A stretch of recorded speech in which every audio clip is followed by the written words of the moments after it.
What's going on, everyone? It's Phil from Earth Nails and Tails, and today's video is jam-packed full of amazing information, the ultimate guide for starting seeds indoors. We're gonna go over everything that you need in order to successfully start your seeds and have an amazing year out in the garden.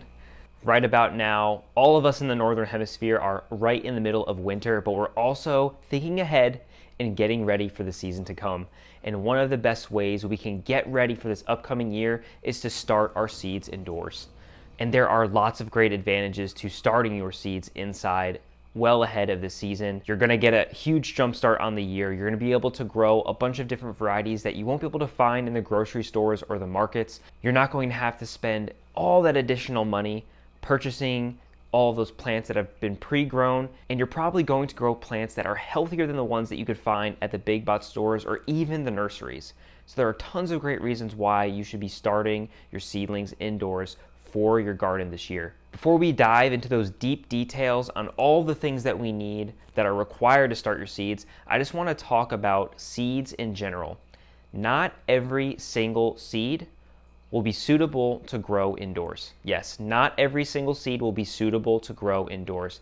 There are some crops, like root crops, for example, do not like to be transplanted. And other crops, like pumpkins, are the very same way. So before you even get started, figure out all the crops that you want to grow, and you're gonna have to determine which ones are you gonna direct sow outdoors and which ones you're going to start inside in your seed starting station. But make sure that you're reading all of your seed packets and you're understanding which crops you can direct sow and which ones you can start indoors. But I just wanted to put that disclaimer out there because not every single crop is going to be happy being started inside. Now, after we determine what veggies we want to grow, we need to make sure that we're meeting the conditions for them to grow indoors. And luckily, I would say most people keep their homes somewhere around 65 to 70 degrees Fahrenheit. And if this is not you, you may have to purchase a few additional things in order to get yourself going. Seeds, most varieties of veggies like to germinate around 70 degrees Fahrenheit. There are some cool temperature loving crops that will start themselves earlier, like arugula, for example, loves the 45 to 50 degree temperatures, but I've still had success starting them indoors, as well as something like a hot weather loving crop, like a pepper or an eggplant. Those are going to germinate best closer to 80 to 90 degrees Fahrenheit. However, I have still had plenty of luck starting them indoors in our approximately 70 degree home. Getting in from outside, coming in from that cold weather, and starting all of your seeds indoors is a great way in order to get them kickstarted and going. And then as your season comes along and those temperatures start to warm up outside is when you can transition them from inside to outside. And if you want to know more information on when you should be planting different veggies out in the garden, definitely head over to our Instagram page. And we put out updates multiple times a week, and a lot of this information is covered over there. Or you can find us on our YouTube shorts as well. Now that we've covered the plants that we can start indoors and the temperature requirements, I want to get into the setup and talk about all of the different things that you need to actually start growing your seeds. Now, the first thing you probably see behind me is the seed starting stand. And this is the first year that I actually have a dedicated space to start my seeds. For numerous years, for the last 5 years, I've been starting them in various ways. I think the first couple of years, I was actually growing them on a table in my closet because we had some wire shelves and the grow lights would easily hang down from them and I could adjust them pretty easily. So that worked out pretty well. You know, life moves on, couple kids pop in the picture and I don't have those closets anymore. So I started using my garage. The garage worked well, but the temperatures were kind of cold, so I did have to add some additional heat in order to go get those temperatures up. And I simply just used a space heater, but I was using a lot of energy using that method, so I kind of worked away from that. Last year, I actually grew my seeds underneath a coffee table, and it actually made a pretty cool focal point out in our living space, but I just didn't have enough space in order to start all of my seedlings. So I designed and created a custom seed starting station using cedar fence pickets, and it actually came out super nice. And it's modular, so I can move these shelves around to the desired heights that I want or mix and match based off of whatever seedlings I'm starting. Regardless of what your situation is, as you can see, there are a bunch of different ways that you can be successful growing your seeds, but you have to have a dedicated space because there are lots of tools that you're going to use. You have your grow lights, you have your bottom trays, you have your seed starting cells, you've got your soil, your fertilizers. There's just a bunch of stuff, and you're gonna enjoy the experience more and have the most success doing it if you have everything on hand all the time. It's just the best way to do this. So first things first, go scope out an area where you can start your seeds, and then we're going to continue on. The next thing that I want to talk about is your seed starting soil. And this is probably one of the most underrated things that people just completely overlook when they're starting their seedlings. Your seed starting mix is extremely important to ensure that your seeds are going to germinate, and then once they germinate, you want those roots to really start to grow and establish, because that is what's going to make a strong plant out in the garden. So getting yourself a proper seed starting mix or making your own is imperative to starting seeds. Now, I've got this by Dr. Earth, and I love the seed starting mix. It's a mixture of peat moss, perlite, some fertilizer, and some microorganisms that really get the plant growing strong after it's germinated, and it holds moisture really well to get the plants to germinate. So I've had a lot of success using this mixture. But if you are interested in creating your own seed starting mix, we've actually made a video on it, and you can watch it right here. That's a more in-depth video on exactly how I create my own seed starting mix. But life just got super busy, and I was trying to find some alternate methods to start my seeds without having to take that extra step of starting my own seed starting mix. And I really love this seed starting potting mix from Dr. Earth.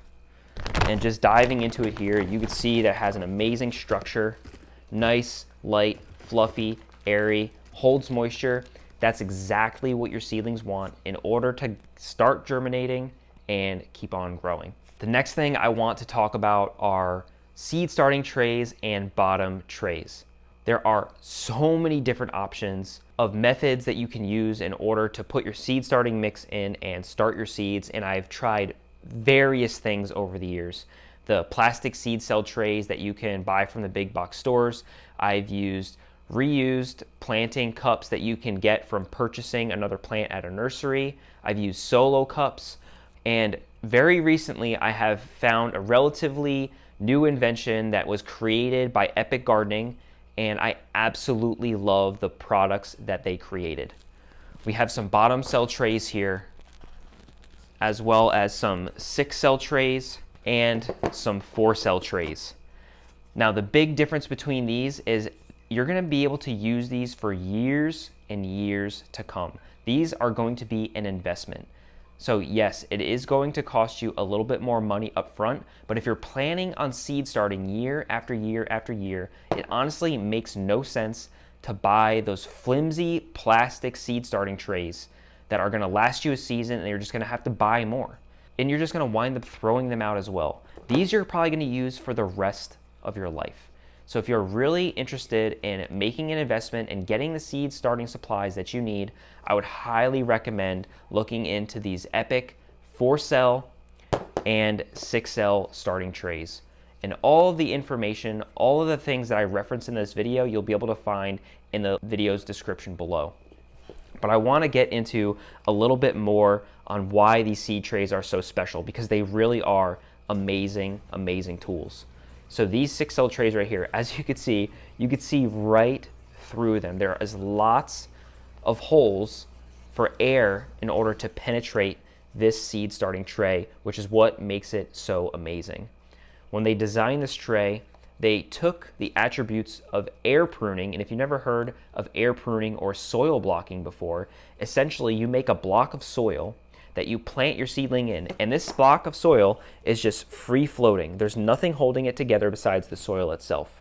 Now, as the seed starts to grow and germinate out of that soil block, the roots are going to grow through that soil and really hold it all together.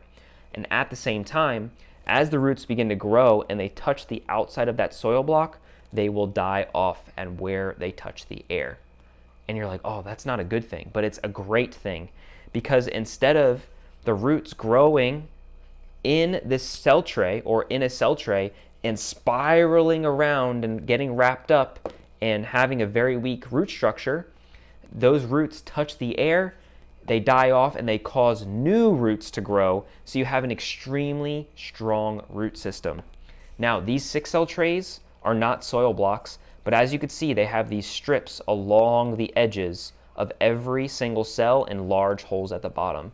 So what this does is air prune every single cell, and it really creates an amazingly strong root structure. Because every time these roots touch this spot right here, instead of wrapping around this whole cell, they're gonna hit this point, they're gonna die off, and then they're gonna start to grow new roots. It really is amazing.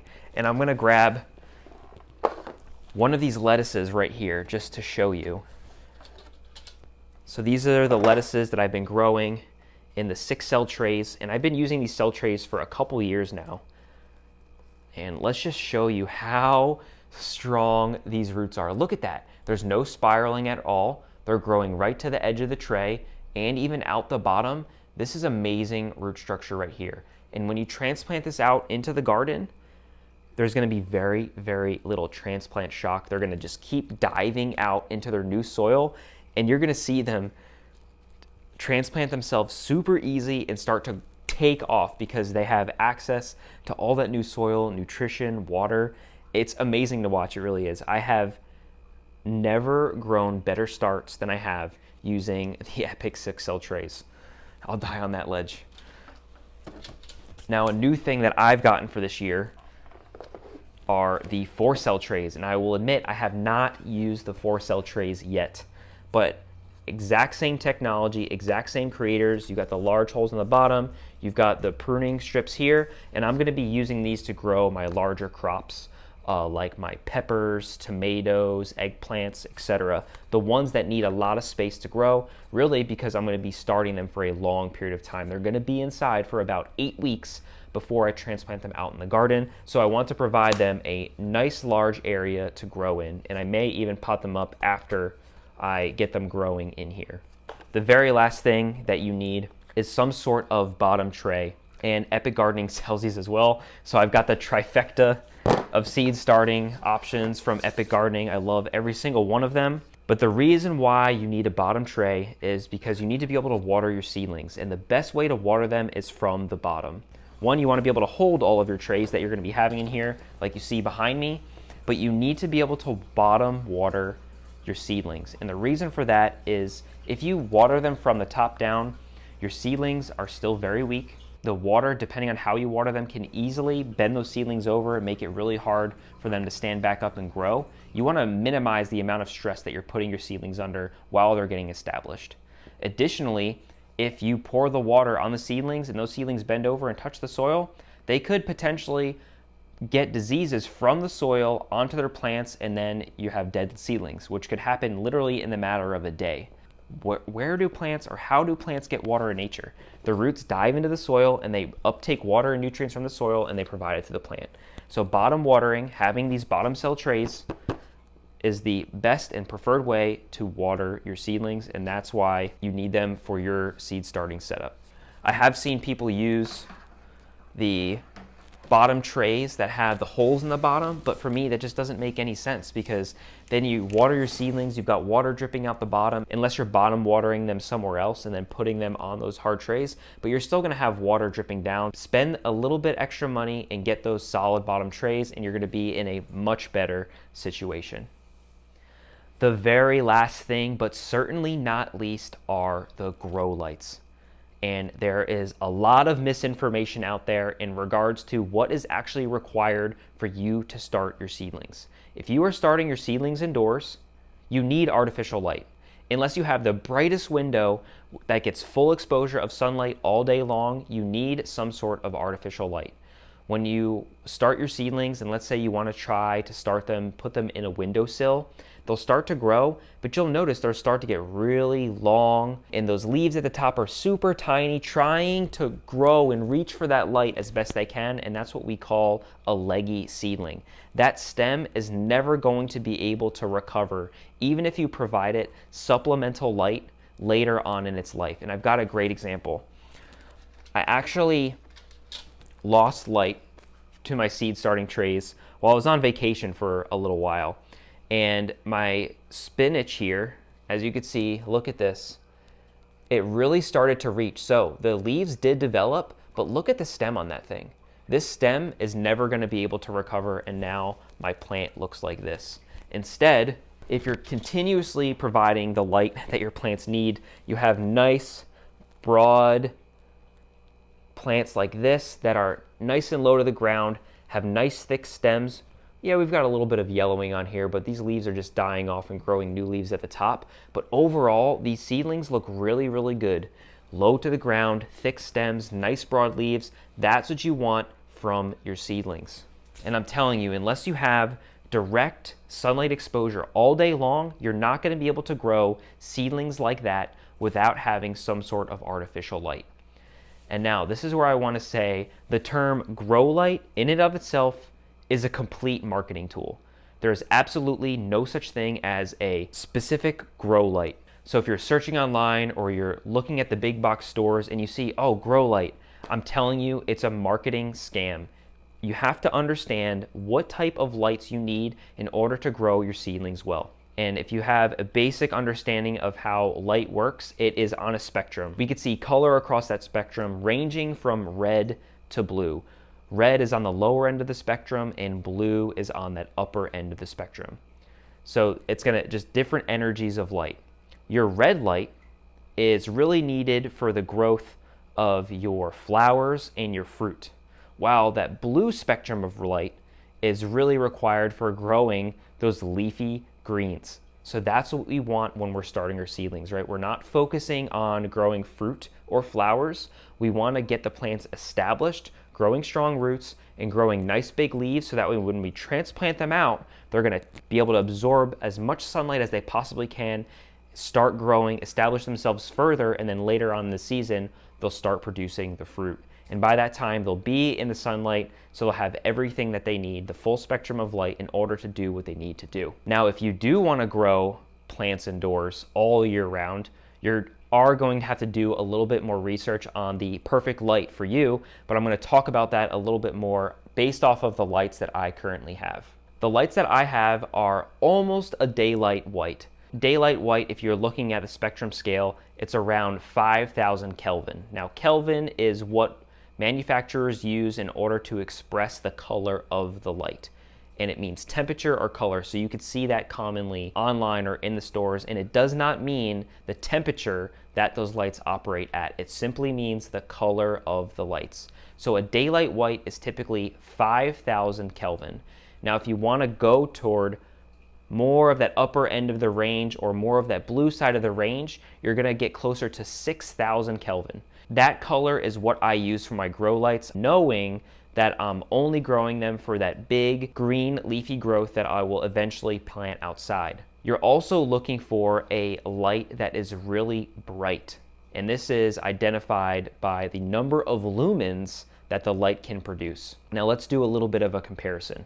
A typical light bulb in your home will be about 800 lumens, give or take. And you might think, oh, that's pretty bright, but it's nowhere near bright enough for your seedlings. Let's compare it to the sun. The sun gives out about 80 quadrillion lumens. So look at that. You can't even make that comparison in your mind. But I will tell you that the grow lights that I have are around 5,000 to 6,000 lumen. So the sun is literally a trillion times brighter than the grow lights that I am using. And the grow lights that I'm using are about 100 times brighter than the typical light bulbs that we have in our house. So you can see that wide range of variance from using a normal light bulb to what your plant experiences outside. And that's why using your grow lights is so important. But now you're thinking like, how are grow lights even sufficient to grow or start growing your seedlings?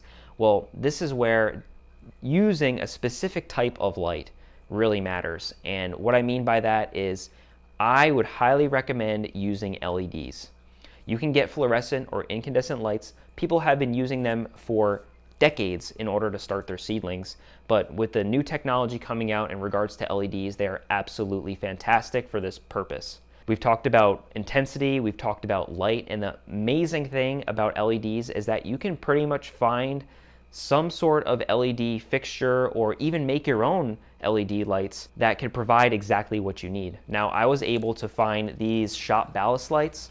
They came in a pack of 10 and I got them for about 120 bucks. And you can easily go to the big box store or look online and find a single grow light for $200, $300, $400. So I've got all the grow lights I need for about $120 and they work amazing. You can go, if you want to go a little bit further and get a customizable LED light where you can change the lumens, you can change the color, you can customize it for exactly what you need. LEDs are just amazing and they provide so much opportunity for you to grow indoors, to grow great seedlings, and potentially grow great plants all year round. Another great reason why I'm using my LEDs is because I can increase that light intensity. As light gets farther and farther and farther away from something, the intensity of it drops off significantly. So the closer that you can have your lights to your seedlings, like I have right here, I have them as close as I can possibly get them, that's going to provide them the most amount of light that these lights can provide. LEDs operate very efficiently, which means they don't give off a lot of heat like your other light bulbs. So I can put these lights as close as I possibly can to my seedlings, and I'm not worried about burning them or changing the overall temperature of the area that the seedlings are growing in. Because remember, temperature is important. We don't want it to get too hot in there. We want it to maintain it around 70 degrees Fahrenheit. So for this reason, LEDs are the #1 tool for you to start growing your seedlings indoors. The very last thing I want to talk about in regards to lighting before I provide you some last minute tips for those of you that stuck around all the way, how long should I be providing light to my seedlings for? In my opinion, you want to be able to provide light as long as you possibly can, so that way literally the second that that little germinating seedling pops out the ground and you start to see that green little leaf poke out, it should have light available to it.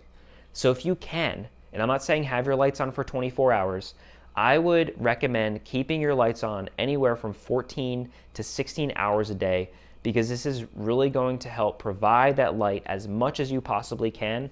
So that way, the second those seedlings start to pop through that soil, they'll have that bright light and they're going to start to grow nice thick stems, those big broad green leaves, and that's what's going to grow some amazing starts. And I know that was a lot of information on the lights themselves, because it really is necessary for you to understand what your plants need in order to grow them successfully. So to just summarize this again, you want to look for a light that's either daylight white or closer to the blue end of the spectrum in order to grow those big green leaves. So somewhere between 5,000 and 6,000 Kelvin is the color that you're looking for. Now, in regards to intensity, I would recommend getting nothing lower than about 5,500 lumens. So find something that's around 5,500 lumens or greater, and you're going to have really good results starting your seedlings. Now, I want to provide a little last minute bonus information in regards to fertilizing your seedlings. And you may not have known this, but when you plant those little tiny seeds and they start to grow in the soil, from the moment they germinate and start to grow, they actually have about 2 weeks worth of nutrition built into that little seed casing that will allow them to grow and establish. After that is really when you want to start providing them some supplemental nutrition, and I love to use an organic liquid fertilizer. And I'll dose it down to about 1/4 or 1/2 of its normal dose recommendation, because most recommendations are really for established plants. Unless you find yourself a liquid fertilizer that's meant specifically for seedlings, I would definitely bring down that dose a little bit. I typically fertilize every 2 weeks, but if you're looking at your plants, like you kind of saw in my bok choy here, those bottom leaves are starting to turn yellow, and some leaves are just going to naturally start to die when the new leaves start to form. But if you see a majority of your leaves start to turn yellow, that is a sign of a nitrogen deficiency, and it's probably time to fertilize.